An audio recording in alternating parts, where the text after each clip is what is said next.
আজ বেলা 11টার দিকে কুষ্টিয়া টার্মিনাল এলাকায় একটি সড়ক দুর্ঘটনা ঘটে।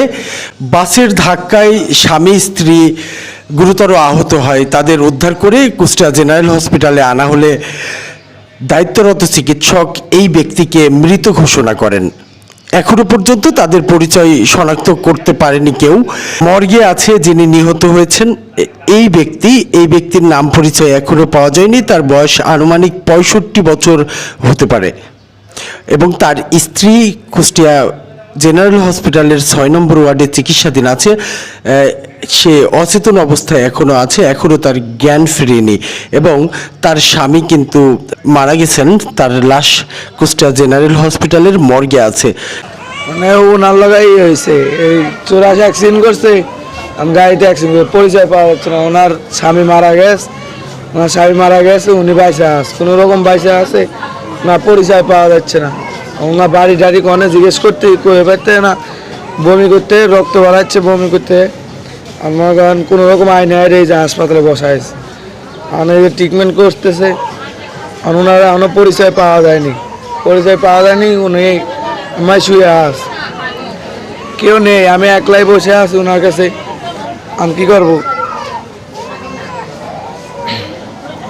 ওনার আইনে আইরে শুয়া রাখছে, আমি কেউ তো নেই, ওনার পরিচয় পাওয়া যাচ্ছে না। শুরু এখন বর্তমান আমি হাসপাতালে আসার পরে আমি মর্গে বসার পরে হাসপাতাল থেকে ফোন দেয়, হাসপাতালে যে দায়িত্বমান পুলিশ আছে গাড়ির রুমে, উনি আমাকে ফোন দেয় যে হচ্ছে একটা অজ্ঞাত লাশ পাওয়া গেছে, ইমার্জেন্সি আছে, হ্যাঁ আপনি একটু ট্রলিটা নিয়ে আসেন, নিয়ে আসি হচ্ছে এই লাশটা নিয়ে যান। তা আমি বললাম আচ্ছা, আমি আসছি। এর মধ্যে আবার শুনতে পারলাম নাকি ওনার স্ত্রীও মানে অসুস্থ অবস্থায় ধরো 6 নম্বর ওয়ার্ডে চিকিৎসা হচ্ছে, এইটা আর কি আমি যেটুকু জানি এইটুকু আমি বললাম। তারপর সেই লাশটা আমি ধরেন আমি কারাঘরতে যে টলি নিয়ে যাই, আমি লাশটা ধরেন উদ্ধার করে আমি আর কি কারাঘরে আপাতত হেফাজতে রাখি দিছি।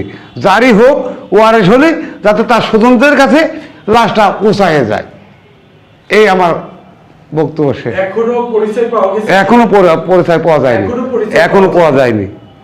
আজ বেলা 11টার দিকে কুষ্টিয়া টার্মিনাল এলাকায় বাসের ধাক্কায় স্বামী স্ত্রী দুজন গুরুতর আহত হন। তাদের উদ্ধার করে কুষ্টিয়া জেনারেল হসপিটালে আনা হলে দায়িত্বরত চিকিৎসকরা এই ব্যক্তিকে মৃত ঘোষণা করে এবং তার স্ত্রী কুষ্টিয়া জেনারেল হসপিটালের 6 নম্বর ওয়ার্ডে চিকিৎসাধীন। তিনি অচেতন অবস্থায় আছে এখনো পর্যন্ত। আসলে তাদের পরিচয় পাওয়া যায়নি, তাদের নাম কি বা তাদের বাসা কোথায় এই তথ্যগুলো এখনো পর্যন্ত পাওয়া যায়নি বা কেউ নিশ্চিত করতে পারেনি। এই ভিডিওটি বেশি বেশি শেয়ার করে দিবেন যাতে নিহত এবং আহতর পরিবার এই খবরটি পায়।